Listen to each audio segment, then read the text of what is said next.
So I'm Merritt Lane, Chair of the BGR Board of Directors, and I'd like to personally welcome each of you to this year's annual luncheon. In the interest of time, we're going to begin the program now. I know you're going to continue with your meal, and please do. Let's also be mindful of cell phones, and if you can put them on silence, that would be much appreciated as well. So we have some wonderful guests today that includes several elected and public officials. Just want to thank you for attending and for being open and receptive to our recommendations when we present them throughout the year. We value your efforts to improve local government.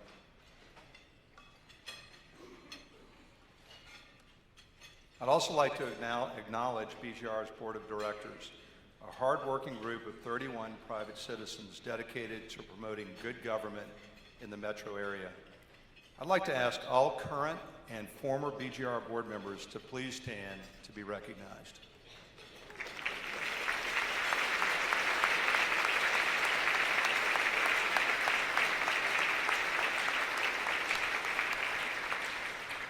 So 3 board members will complete their terms at the end of this year. They're Christine Albert, Susan Brennan, and Blake Stanfill. In addition, Gary Lorio, New Orleans Market President for Hancock Whitney, is retiring and will be wrapping up his BGR board service early. So I want to thank each of you for giving BGR so much of your time. Your guidance has enhanced our ability to inform local public policy. So again, please join me in recognizing their service.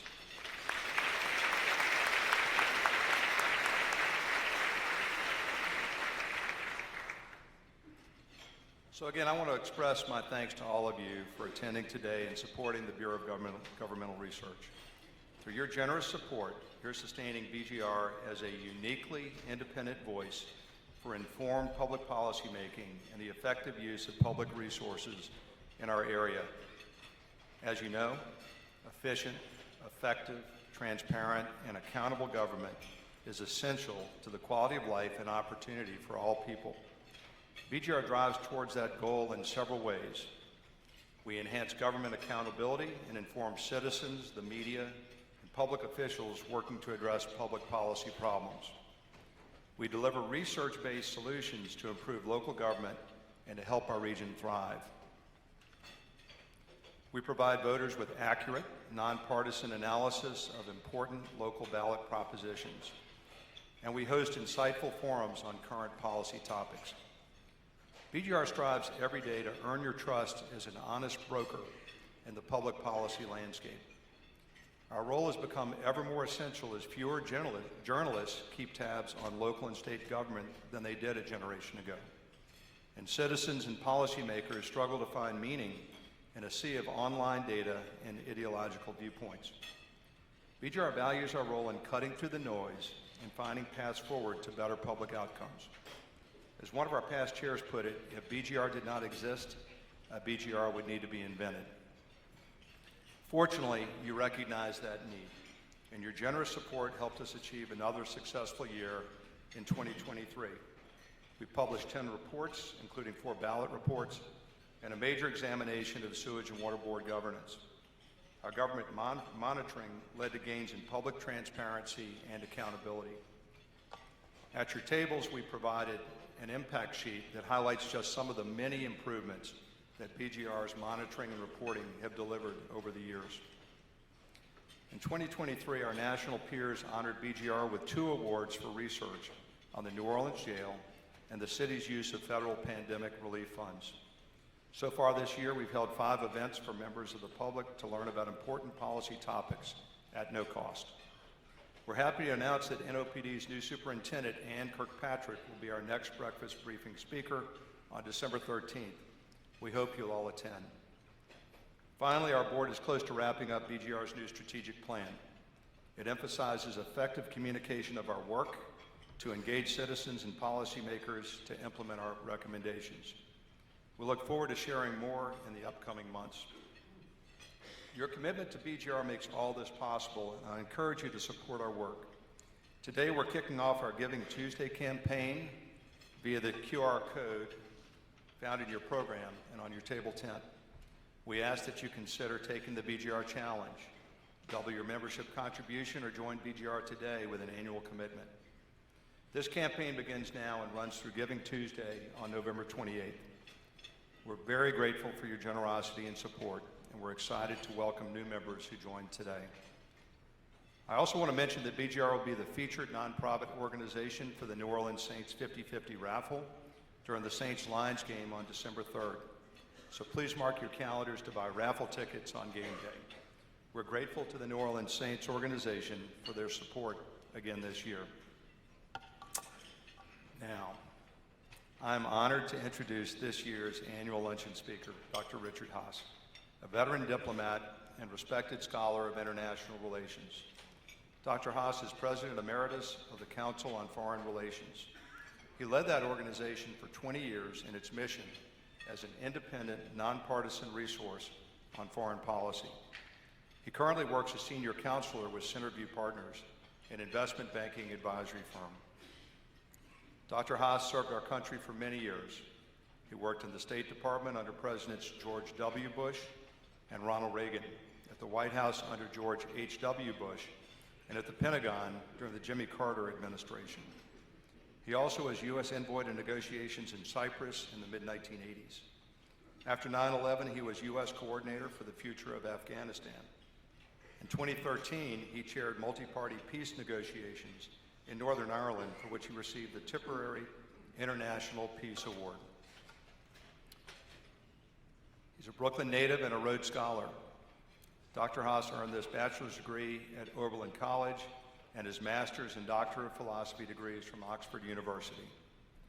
Today, BGR welcomes Dr. Haass to discuss his latest book, The Bill of Obligations, The 10 Habits of Good Citizens, which was published in January of this year.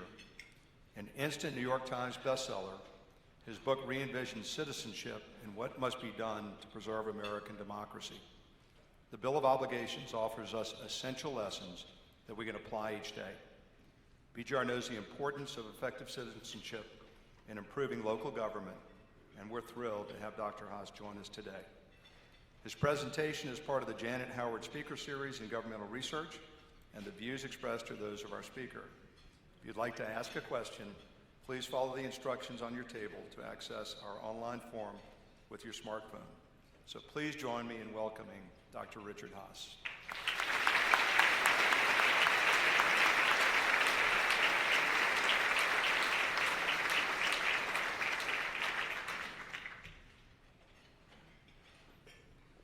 I'm still getting around that disclaimer that the views I'm going to express are my own. Anybody else wants to claim them, they're yours. Two other reactions to the introduction. One is a best-selling author. The only reason I made it is Walter Isaacson didn't publish that week. Be no room for anybody else on the list. Trust me. Also, I mean, I just really want to say thank you to you all. Not just, it's great you came out for lunch and all that, but for supporting this organization. When Walter asked me to come here and give this talk, I went online and I looked at what you do. It resonated with me since I just spent 20 years leading a public policy organization, the Council on Foreign Relations, that has a very similar mission, even if the subject matter is different. You were founded about 10 years after the Council on Foreign Relations, about 10 years after Brookings. And I happen to live in another city, New York. All I can say is we could use something like this. So I think it's great that you're doing what you're doing, BGR, and I think it's wonderful that so many of you in this room, all of you in this room, are finding ways to support it. I actually feel having me be your speaker is a little bit redundant. The first two of my obligations in the book are to be an informed, involved citizen. Well, that's what you are. BGR wants to make people more informed, in this case about the challenges facing this city, and you want people to get involved and do something about it. So you should probably be giving the talk. In any case, you asked me, so here we go on. I also should say that you anticipated some of the other things I might talk about. in terms of looking out for the common good, respecting government service. So again, I really want to salute what you're doing. I also want to say I'll talk for a few minutes about citizenship and all that. Every once in a while I do what I'm asked to do. But when we get around to questions, rumor has it there's a few other issues out there. So if anybody wants to talk about Ukraine, anybody wants to talk about U.S.-China relations, we're just 2 days after the summit in San Francisco between Presidents Biden and Xi. Obviously, there's the crisis going on in the Middle East. So there's no shortage, shall we say, of other issues. So I'm more than happy to go there if that's what you want. But let me talk a little bit about what you asked me to talk about. I won't filibuster. And because it's not obvious why somebody like me, and I've spent my whole career working on matters of U.S. foreign policy, international subject, why would I be writing a book about civics, about citizenship? I didn't intend to, I never set out to do it, but every once in a while in life, it's interesting what happens if you listen to yourself.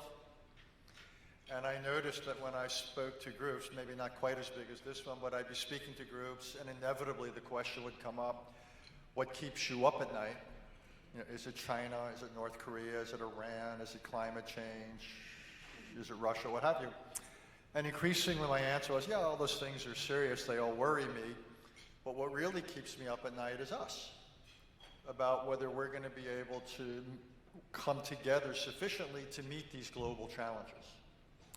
And since I kept giving that as an answer, I came to the conclusion that we needed to start thinking about citizenship not simply as a domestic issue, but also as a national security issue.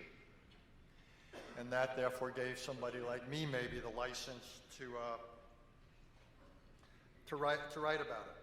And I'm worried increasingly about two things. One is what you might call dysfunction, that we simply can't get things done. And I look at the inbox of all the domestic challenges we've got, or all the foreign policy challenges we've got, and I'm worried that we simply are not willing and able to address them. Or if we are, when we're not willing and able to address them adequately. And this could be everything from the fact that we're having trouble funding the U.S. government in a tactical way. We keep now doing these short-term stopgap funding measures. And even when we get them, big issues aren't included. The one that was passed this week left out any funding, among other things, for Ukraine and Israel. So there's that. We obviously can't deal with funding in the larger sense if one looks at questions of deficit and debt. Unable to tackle that, unable to tackle questions of immigration and the border. And I got a long list of all the stuff we're not able to tackle. So we pay a price for the dysfunction, for the partisanship, for the polarization, and worse yet, and we've seen elements of it, we've seen the deterioration of American democratic life. We saw it on stilts on January 6th. But more broadly, we're seeing political violence increasingly infecting the bloodstream, if you will. As you heard, I spent time in Northern Ireland. For 3 years, I was the U.S. envoy to Northern Ireland, the peace talks. And then I was also an international mediator brought in. And I've seen what happens to a society when political violence becomes widespread. Suddenly going to school, going to work, going shopping becomes a risky activity. People think twice before they do. So almost everything we think of as normal suddenly isn't. The rule of law turns out to be one of the great comparative advantages of this country. If you're in business, and many of you are, one of the strengths of America is that you get up in the morning, you can assume certain things, including the rule of law, about the relationship between government and business and government and society, physical security and so forth. But what happens to your business and to the society if we can no longer do that? And it's a conversation I never thought I'd be having, but I think that's where we are. I often say that assumptions are dangerous things. And my view is not to be fatalistic or pessimistic, but it's also not to be sanguine. And we like to think we're different. Well, we are different, and I think that's basically been historically a positive thing. But there's limits to our differences, and things can happen here. We're not immune to the forces of history. I mean, think about it. We're living at a time where two democracies are suffering or paying a price because of external attack. One is Ukraine and one is Israel. Turns out, though, historically, the greatest threat to democracies is not external attack. It's not what happens across borders. It's what happens within borders.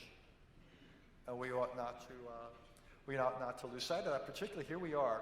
We're meeting in November. 2.5 years from now, the summer of 2026 is what? The 250th anniversary of the Declaration of Independence.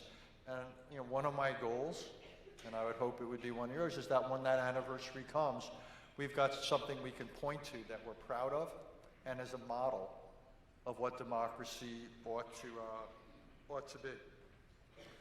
But we've got a problem. We can't take it for granted that that will be the case. How did we get to this point? Lots of reasons why. Social media hasn't helped. It's divided us. So many of us now go to a place that we find comfortable. And it's good you're sitting down, because now I'm going to impart a really big idea. It's called social media. Last I checked, it's not called serious media. It's certainly not called accurate media, which is another way of saying if you want to go to it for things social, that's great. But when I read stories about certain percentage of Americans getting their quote-unquote information from TikTok or anywhere else, I break out in a cold sweat. So there's that. Education is not what it could or should be. In many schools, I don't know the case in Louisiana, I should have done my homework, or in the public schools in New Orleans. I don't know the case with your universities, Tulane or others, but in most of our public schools, K through 12, most of our universities, we do not require that young people learn the kind of stuff we're talking about today.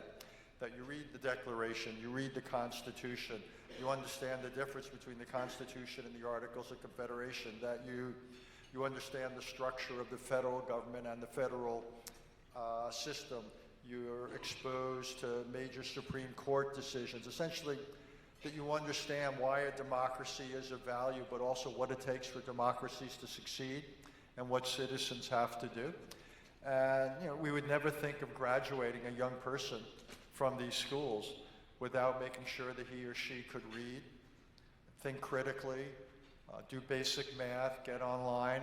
Why is it any less important that we don't require that they're prepared to be citizens?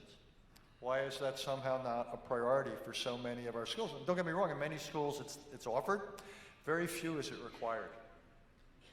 So I think we've seen the commitment to citizenship preparation, to civics, has faded around the country. How we've organized our politics with funding and so forth has changed the structure. I also think what explains how democracy is in rough shape here is that it hasn't done very well. It's hard to know what's cause and effect. But think about it. And I look around this room. Not everybody's my generation, which is too bad for you. It means you don't get the senior discounts. But if you're young, just say you're 40 or younger. So if you're 40, you've maybe been politically aware for 20, 22, whatever, 25 years. Well, think of what's happened in that time.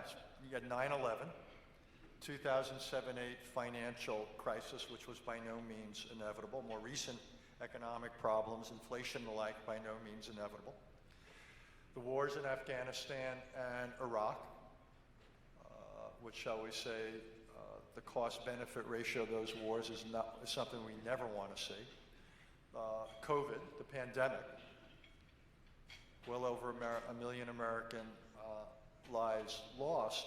I mentioned January 6th, so I could see where a lot of younger people who don't have a larger frame of experience might say, I can see what American democracy has done to me. Not quite so obvious what it's done for me. Not seeing the larger sweep of history, that despite our flaws, all the wonderful ways in which we have changed, in which we've adapted. People don't know that if you compare us, like, look at the world, say, after World War II compared to now. How wealth has dramatically increased in this country and around the world. The number of people living in democracies has increased around the world. Life expectancy has gone up by decades. around the world. Great power war has been avoided for 75 years. In this city, I'll actually go this afternoon, you've got the Great Museum about World War II. The good news is there's not been a great power conflict since then. The Cold War, the last I checked, stayed cold, never spilled over into direct conflict, and when it ended, it not only ended peacefully, but it ended on terms that we totally consistent with our interests and values. This kind of stuff is not inevitable. It's not common in history, but the last 10 or 15 or 20 years, there's been backsliding. We see it where life expectancy is getting down. The average man in this country now lives almost 6 years less than the average woman. Quite stunning. And the average man, I think, now lives something like under 74. We're seeing that wealth has stagnated at best for many people in this country. Geopolitics have come back with a vengeance. U.S. China, U.S. Russia, wars are becoming more commonplace again. So even if the larger sweep of history has been amazingly good, the last 10, 15, 20 years have not been as good for many. And again, it's associated with then what's democracy doing? And so you've had a real rise of populist, anti-democratic feeling in this country and elsewhere around the world. What to do about it? Not to give up on it to begin with. Democracy, as I said, has delivered extraordinarily well. And the question is, what do we have to do to see that it can again? I mentioned before that when I think about this issue, I think about it as a national security issue. So think if you had a coin in your hand, a national security coin, one side of it is foreign policy, one side of it is domestic. But also think if you had a citizenship coin in your hand. One side would be rights, and the other side, though, would be obligations. Let me talk about rights for a minute. Rights are obviously central to the American experience. Freedom was, in a sense, certain rights is why the people opted to become independent in the first place nearly 2.5 centuries ago. Rights were so central to our experience that we could not get the proposed Constitution, which was really Constitution 2.0.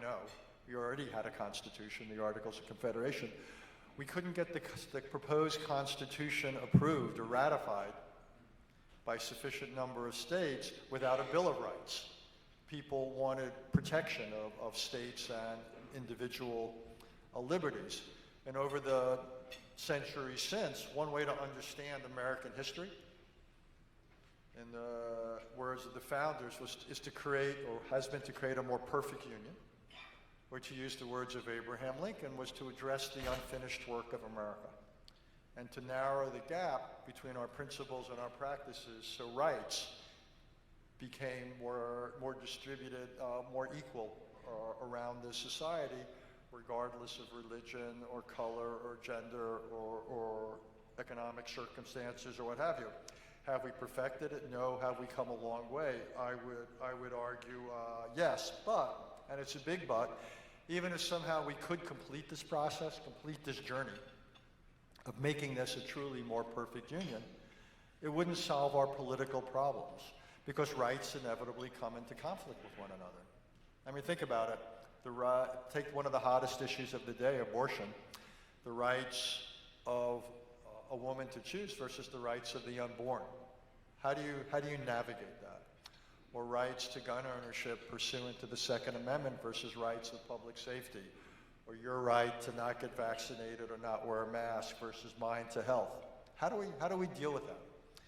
And what led me to think about this then was these conflicts that I was noticing all around me. And so then the question is, if simply making sure there were more rights, more available, wasn't the answer, then what would be? And I came up with the idea of obligations, that we had to think about two things. We got 400 or 500 people in this room. What are our obligations to one another? What does each of us owe to everybody else? And in turn, what does everybody else owe me or us? And secondly, what do each of us, or all of us, owe this country? What do we owe the United States of America? Almost in the spirit of JFK, ask not what your country can do for you, ask what you can do for this country. Well, what should we be doing for this country? And that's why I decided to go back to basics. It's interesting, the founders didn't write a lot about this. If you read the Constitution, you read the Federalist Papers and other stuff. And I think the reason is, I can't prove it, but I think the reason is they took this for granted. They assumed that support for one another and support for this country as ours was not something they had to really address. It was there. Well, it ain't anymore. And we do have to now focus on it to make sure it is there in people's consciousness, and more important, there in people's practices. And I came up with a list of obligations. First, in the spirit of Thomas Jefferson, is to be informed. Easier said than done. Even though we're swimming in information, we're also swimming in misinformation in this age. To be involved, things like nonviolence, civility, looking out for the public good, respect norms. And by the way, respecting norms probably means that members of the House of Representatives and Congress should not be challenging one another to street fights.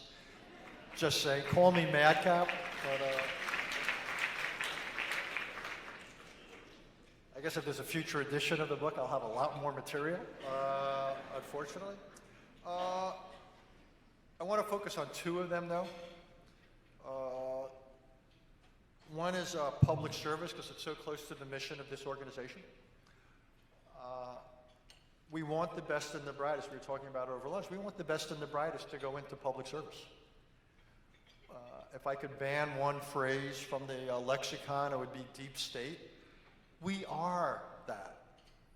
The tens of millions of Americans work in government at the federal level, state level, local, city, county, what have you. We want the best people to come, and we want the best people to stay, whether you come for a career or come for a stint.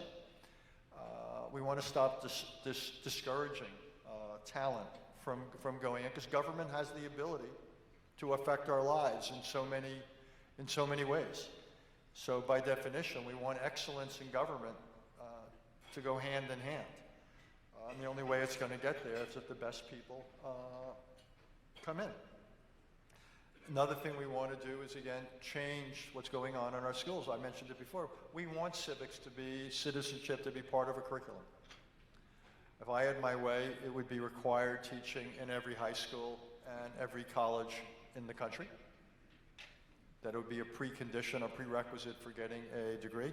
We could then have and should have a fairly involved conversation about what that would mean. And I would say, I have my own ideas about exposure to some of the basic concepts of democracy, some of the basic documents. I'd love for people, when I wrote this book, I read the inaugural and farewell speeches of the president, read dozens of Supreme Court decisions and dissent. I would love people to go see American democracy in person, sit in on a Supreme Court oral argument, go see the City Council or the Congress in session. I already mentioned the museum here, things like that. And history is the toughest in terms of civics, what to include, what not. And I think the lesson there is not to impose a single view of history, but to make sure everybody is up to speed on the facts, on the basics, and then we can discuss the competing interpretations of history. What drove history? Why did history turn out the way it did? What were the consequences? So I think we actually can manage that. This is all important because here we are, last I checked, the end of 2023. We're now approximately 50 weeks away from the next election. And I would stand up here and say that I believe this will be the most consequential election potentially in modern American history. And the reason is, if you look at previous elections, and even one of the most divided one or partisan one of my life, when, say, somebody in the early 60s, when Barry Goldwater ran against Lyndon Johnson. For all their differences, the similarities were far greater. And indeed, it's ironic, because even though Johnson won overwhelmingly, and people were afraid of a lot of what Barry Goldwater was advocating, a lot of what Lyndon Johnson did looked an awful lot like what Barry Goldwater advocated. What I think is different now is we've reached a point in American politics where we can't assume the similarities between the candidates is greater than the differences. And I think that's probably no longer true necessarily. that one could have now greater differences either in terms of policy prescriptions, far more where there's dramatic differing between the candidates and also between them on the commitment to democracy. And that's what I think makes 2024 potentially such a critical election in America, given where we are as a country and also given where we are as a world, given that here we are 3 decades after the end of the Cold War, and whatever else is going on out there, it sure as hell ain't the end of history. We've got the revival of geopolitical and great power competition. We've got several hot wars going on and some potential ones. We've got global challenges, be they pandemics recently or climate. So the world beyond our borders has once again reminded us that it's not automatically stable. What happens there does and can affect what happens here, but also vice versa. So what it is we do or choose to do or not to do in the world will have tremendous implications. So this is 2024 is going to matter in the spirit of BGR. I think it's essential that people be informed. There are lots of ways to get well informed. We can talk about it, but in the same ways that we all have lessons about cyber hygiene, probably you ought not to have a password that's called password 1234, and you probably shouldn't write it down on a yellow Post-it note and stick it on your computer. Well, we can have some rules about information hygiene. We could have about where we go for information, about multiple sources and so forth. Indeed, New Jersey, a state not far from where I live, Bayonne, we were talking about it, now requires high school students to take a course in information literacy. What makes for good information hygiene? The idea of getting second opinions, to understand what a fact is, to understand that not all sources are equal, and so forth. And how does one recognize that, and so forth. So to be informed, to be involved, to vote, and so forth, and even beyond voting, or including voting, to hold people accountable. If you're looking at the behaviors of people in public life, how do you reward those who put country before party or person? Reward those who act civilly, who believe in government service? And how do you penalize those who don't? It's kind of on us. And that's really my basic message, is that American democracy is worth saving. But it won't save itself, and it certainly won't be saved by an individual. It's going to be saved, if it is going to be saved, and protected by hundreds and thousands and ultimately millions of individuals. And it could be individual citizens who decide to get informed and vote. We talked already about people get involved in what is taught in our schools.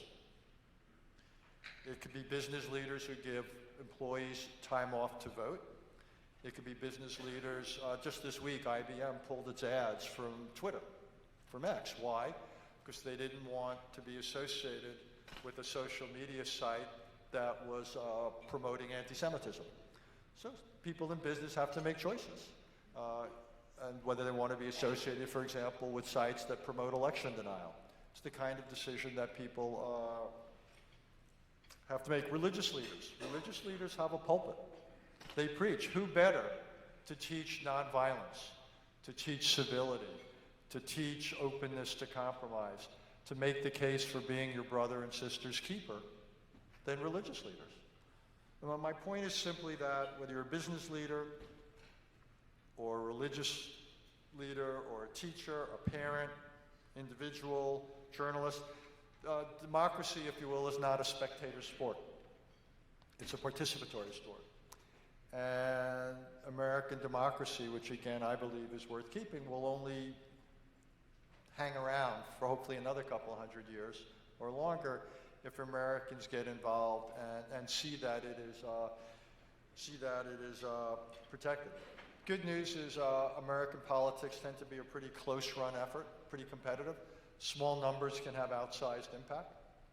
So if people decide they are prepared to get involved, good time to make a real difference. So that, I hope, is the takeaway message, is that what we have is worth preserving, and groups like this one that you're all a part of, I think, are models. This is This is, if de Tocqueville could have made it today, unfortunately he was held up, but if de Tocqueville could have, he would have recognized groups like this one. These are citizens coming together to improve the quality of community and public life. You're operating in a great American tradition, so thank you for doing it. And my only request is you find ways to do it on a larger scale. Thank you very much, and again, questions I look forward to.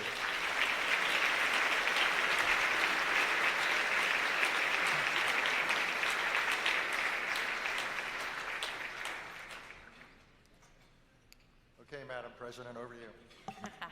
Okay. Thank you so much, Dr. Haass, for those remarks. It was a really insightful talk. And for all of you here in the audience today, I'd like to say that if you have not read Bill of Obligations, it's terrific. I encourage you to pick up a copy. It's very informative. And also, we appreciate that your remarks speak to the heart of BGR's mission to inform the public and improve local government. So in keeping with BGR's traditions, Dr. Haass, we have a number of questions from the audience. If you would like to submit a question to Dr. Haass, please use your phone and scan the QR code that appears on your table or on the screen. It will take you to our website, bgr.org/QA, where you can submit your question. I will moderate this portion of the program and try to get to as many questions as we can in the limited time that we have left. And I will say we've had a ton of questions come in, so we'll You could probably also, by the way, scan the combining a QR few. code and probably do takeout. So, Okay. So while the questions are coming in, I will start with one of my own. Dr. Haass, why do you think being open to compromise, obligation number 3, is often seen as a weakness rather than a strength? And how can citizens push for more compromise and bipartisan efforts from our elected officials? yeah, it's interesting. I'm not quite sure when compromise became a dirty word, but somewhere along the line it did. The problem is you don't get anything done without it. Well, you don't get anything done that lasts without it. Either you can't get agreement, or if you do get agreement without compromise, then it tends to be very vulnerable for when the political winds change. So compromise turns out to be necessary, but usually for getting things done and for having them last, which I think is really important for major policies. I understand why those who compromise are vulnerable. It's easy for people to take things out of context and say, why were you not pure on this issue? And I think it puts a real premium on explaining. It puts a real premium on those in public life meeting with their constituents and others and saying, yes, here's what I did. It wasn't everything you all wanted. I had to give way on this or that, but here's why I believe it was the best available option, why you and I are both better off. I think the only way you can get away with compromise, which again I think is often necessary and desirable, is to explain it. I'm not saying it's always the right thing. That's why I say be open to it. The obligation is not to compromise, it's to be open to it. And you've got to ask yourself, okay, I can get half a loaf on this. Am I better off with half a loaf than none? Am I better off making this compromise? Not. You've got to answer that question to yourself. So I think every time we've got to go through those calculations. And there may be occasions where you say, I'm not going to compromise. This is too important, too much a matter of principle. I can't live with it. Okay. And all I'll say is, but then you've got to be conscious of what the consequences are going to be. So I simply want, again, my message is not always compromise, but it's always think it through. And in my own view, is more often than not, you'll be better off if you're open to it. Okay, thank you. All right, looking through the many questions that have come in. In a city like New Orleans, where so many voters struggle with poverty and may not have the time to be informed, responsible citizens, what is the best way for an informed citizen to go about creating change? Look, what's so interesting about this country is there's so many channels or vehicles. I mean, in the course of writing this book, I'm now making a documentary with public broadcasting about it that'll be shown on January 2nd for the first time if anybody wants to see it. We went around the country and we've looked at all these places where people have made change. So yeah, we've talked today about voting and political participation, but you think about groups like Mothers Against Drunk Driving. That just started up. This is a group. This group didn't exist 100 years ago. Some people founded it. And now you're all making it happen. Or in San Francisco recently, you had some individuals get involved because they didn't like where the school board was going. And they got certain individuals who had fairly radical views removed, and so forth and so on. So my view is there's one of the things that makes this democracy special is there is an openness for making a difference politically. So if you don't like the available channels, then go create channels. And I think there's an opportunity for you to be a, how would I call it, almost a democracy entrepreneur. There's ways of doing startups in the political space. We have a couple of questions related to younger generations, so I'm just going to read a couple of them. How do you explain to our younger generation the U.S. foreign policies, that U.S. foreign policies protect or preserve our freedom, especially in the context of current conflicts in Ukraine and Gaza? And I'll add another one. Let's see. Okay, very good. Sorry. Look, U.S. foreign policy, we've been active in the world for about 3/4 of a century, consistently active. Have we been perfect? No. But we did create a world in which, among other things, as I mentioned before, great power war did not happen. After World War II, nuclear weapons have not been used, even though there's, 12,000 or so of them in U.S., Russian, and hands of about, 7 others. The amount of people, after World War II, you went through the whole decolonization movement. All these hundreds of, well over 100, 50 countries became independent. Over 190 members now of the UN. At least until recently, probably about 15 years ago, far more of the world was enjoying a significant degree of democracy than had ever been the case in human history. Good things just don't happen. And more often than not, it happened because of American leadership. We didn't do a lot of these things unilaterally, but we did. We played a large role, and I think there was a lot to show for it. Take Ukraine now. Russia acted with pure aggression, and the United States galvanized a collective response in Europe to it. And as a result, Ukraine is holding on to 80% of its territory. And Russia has failed militarily. Their goal was to essentially extinguish Ukraine as an independent country, get rid of the leadership, and Russia has failed.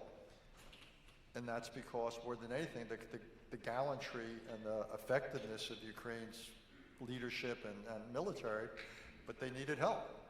And they got the help from the United States and from Europe. What better demonstration is there of the efficacy of standing up for democracy? What Hamas did on October 7th was terrorism, pure and simple. And the idea that we would help Israel exercise its right of self-defense against terrorism, I think, again, is absolutely right, in the same way that we acted against terrorism after 9/11. Now, I understand that how Israel has done that raises all certain questions in terms of the use of military force. I understand the complications, shall we say, of Israeli policy over the decades in terms of dealing with Palestinian political aspirations. Happy to engage those conversations, those debates. But we should have no illusion what Hamas represents is the antithesis of democracy and democratic values. The good in Israel, we can disagree with the policy, but we can still have a democratic debate about it. That is not a debate you're going to have in Gaza. Lots of questions coming in. Precise and extreme gerrymandering has made most legislators beholden to the extremes of their parties rather than the center. Given this, how can our system work? Look, it's a real question. Gerrymandering, which is basically the political drawing of lines, doesn't affect the Senate because that's set. Senate has other issues where the fact that, say, California and Wyoming have the same representation in the Senate, some would say is something the founders never anticipated, that degree of difference. But the House is, gerrymandering is basically, and you also see it in every state legislature, the drawing of lines to basically intentionally favor the politics of the side drawing the lines, to put it bluntly. It happens most perniciously in situations where you have a monopoly of political control. It tends to be in states where the governor and both chambers of the state legislature are controlled by the same party. You have to take it to the courts and hope that the courts then will push back against it. But it's pernicious. And because what it does, it seems to me, it violates the principle of one person, one vote and equal protection as put forward in the 14th and other amendments. So I think gerrymandering is a real threat. And the principal recourse, though, is political involvement and legal remedies. In some cases, also, you've seen reforms in terms of things like who can vote in primaries, and open primaries, ranked choice voting. There's basic reforms. The reason I wrote this book, though, is on everything that's flawed with American democracy, from gerrymandering to you name it, I can think of ways to improve it. The problem is, in many cases, you can't get those reforms passed. And that's why I wrote a book that goes back, if you will, to core behaviors. I want to change the context in which American politics, American democracy is conducted. Because it's not good enough to say, we got to fix gerrymandering. Well, how? If the table's slanted, if the playing field isn't level, it's going to be extraordinarily difficult. And that's why I wanted to write about the context in which things like gerrymandering and everything else can potentially can be reformed rather than tackle it head on. What attributes of a candidate for presidency are the ones that will be protective of our democracy? Look, I've been lucky enough to work for 4 presidents of both parties. I would say the most important quality is to look for character and to look for judgment. You can think about it, you're going to vote for someone in November of 24. That individual presumably will serve for at least the next 4 years. There's no way of knowing when you go into the voting booth what exactly is going to come across that desk in the Oval Office 6 months or 2 years later. So what you're voting for is not just their immediate policy positions. In part, you're voting on their political philosophy, whether you see it as consistent with your own. I get it. But I think the 2 most important things are judgment. They're going to every day be asked to come up with responses to various challenges that can't be anticipated yet in any detail. And the other is character and how they are going to conduct themselves and perform, because it's the most powerful position in the world. And there's a limit once people are in office to how well we can hold them accountable. The ability to vote 4 years later or to impeach is not good enough. What you really want to have people who observe norms, who hold themselves in check. We want self-accountability for people in public life. So when you vote, you've got to ask yourself whether you believe that this individual is willing and able to hold himself or herself accountable to certain values and norms. And that's the sort of thing we ought to be asking about. We've got like 50 questions here, so I'm going to go quickly to just some international ones. Yes, no, maybe. Yeah. Okay. What is the optimal, realistic outcome of the Israeli-Palestinian conflict? Look, it's a big question. Separate it out. I'll do this pretty quickly. There's already been tremendous progress in relations between Israel and the Arab states. And compared to where things were, you now have relations between Israel, with Egypt, with Jordan, with the United Arab Emirates, Morocco, and others. So there's been tremendous progress. Where there hasn't been tremendous progress is between Israelis and the Palestinians. Palestinians living in the West Bank, Palestinians living. Ultimately, my goal is that the Palestinians have a state of their own. I think the Palestinians deserve to have a state of their own. I also think a Palestinian state is really good for Israel. It's a favor Israel does to itself if Israel wants to remain a democratic Jewish state. Israel cannot remain a democratic state if there are 5 million Palestinians living in occupied areas but don't have the rights of citizenship. and Israel won't remain a Jewish state if all of them are full citizens. So Israel has to, the best way, again, I know that Israel can be Jewish and democratic, as well as secure and prosperous, is by trying to help bring about a Palestinian state led by Palestinians who are willing to live in peace with Israel. That rules out Hamas. It does not rule out many Palestinians elsewhere. Can we get from there here to there? I don't know. Is a two-state solution perfect? No. But to paraphrase what Churchill once said about democracy, it's the least, you know, it's basically, it's the worst outcome except for all the others. And will it be difficult to get from here to there? Yes. It'll be difficult because right now, we don't have if tomorrow President Biden got out of bed and says, I want to make this a priority, which I hope he would, he couldn't get from there to negotiations. In order to successfully negotiate, you need partners who are willing and able to make difficult choices. We do not have them in either Israel or on the Palestinian side. So we need to think about how do we get to that point, what people like me call pre-negotiations, where I've written books about what's called how do you ripen political context so you can get to successful negotiations. That's the way we need to think. How do we reduce the number of impediments to a successful negotiation? How do we encourage the emergence of parties on the various sides who might be willing and able to compromise?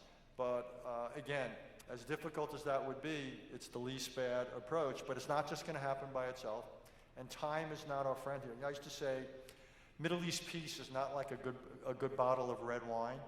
If you put it down for 10 or 20 years and you come back to it, it's not, the prospects aren't going to be better. There's got to be some urgency to the task. Okay. How does the U.S. influence China not to invade Taiwan? Look, we can't change Chinese dreams, but we can change Chinese or influence Chinese behavior. And China is rational, and as much as they want to incorporate Taiwan into China, they've got to be wary of the risks and costs. So what we want to do is persuade them of the risks and costs. The economic costs, China has real economic difficulties. The sanctions, they need to understand the sanctions they would face if they were to use force.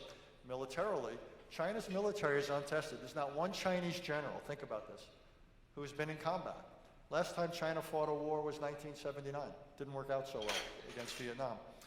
What we need to do is persuade the Chinese that the risks and costs economically, militarily, politically of using force against Taiwan, the risks, the negatives would, if you will, outweigh the potential positives. I think the crisis in Ukraine has been helpful here.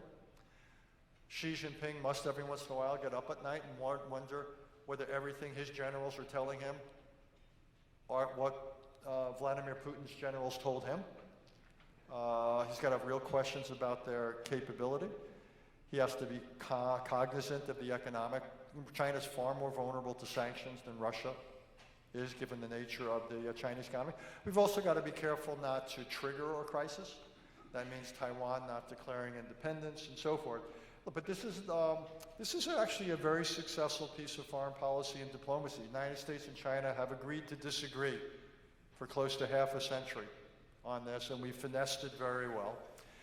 And as we saw the other day with the summit, you're not trying to, there's things in life, there's problems to be solved, and there's situations to be managed. Taiwan is a situation to be managed.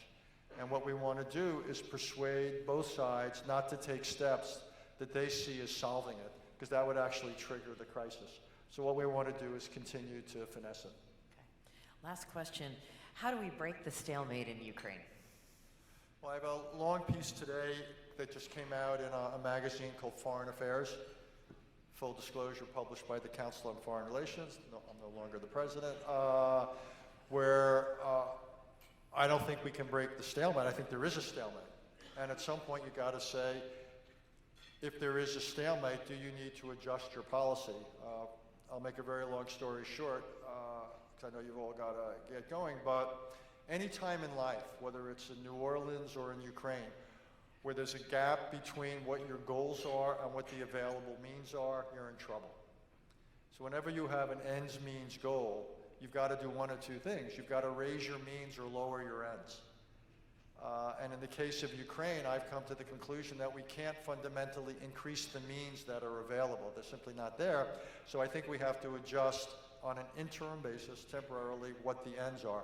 So I argue in this piece for putting forward ideas for a ceasefire, which Russia would probably reject, but then giving Ukraine a different military strategy that I think would be much more sustainable and would require that essentially they shift more to defense rather than continue to try to militarily liberate their lands. However desirable that is, I'm simply not persuaded it is doable.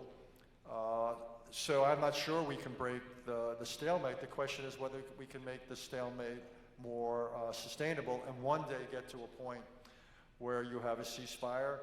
I don't think you'd ever have anything that uses the word peace until after Vladimir Putin is long out of power. But in the meantime, the question is whether you can dial down the costs, human, military, economic, of the war. Again, if you're interested in this or China, I publish I'll just say this, a newsletter every Friday called Home and Away. It's on Substack, it's free. Everybody in this room can afford it, and it wouldn't take away your donations to this important group here. But I write about these issues, mainly whether they're domestic or foreign policy, at considerable length. So whether it's Gaza and Israel or Ukraine or U.S.-China, this is the sort of stuff that people, at least I'll say I write about every Friday. Okay. I'm afraid that's all the time we have for questions today. Thank you very much, Dr. Haass.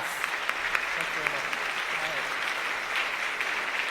And thank you to all of you for joining us today. You are the epitome of informed, engaged citizens with the volume of questions that came in, and I was only able to get to a very small number of them. Again, we extend our special thanks to our generous sponsors, Hancock Whitney, Louisiana Tea, and we also thank the New Orleans Marriott for hosting this gathering today. This concludes our program. Thank you for supporting BGR's important work. If you are not currently a BGR member, we invite you to become one. Please join Team BGR. We'd love to have you working with us. I look forward to seeing you at the Saints game on December 3rd and at our next breakfast briefing with the new police superintendent on December 13th. Have a fabulous day and happy Thanksgiving, everyone.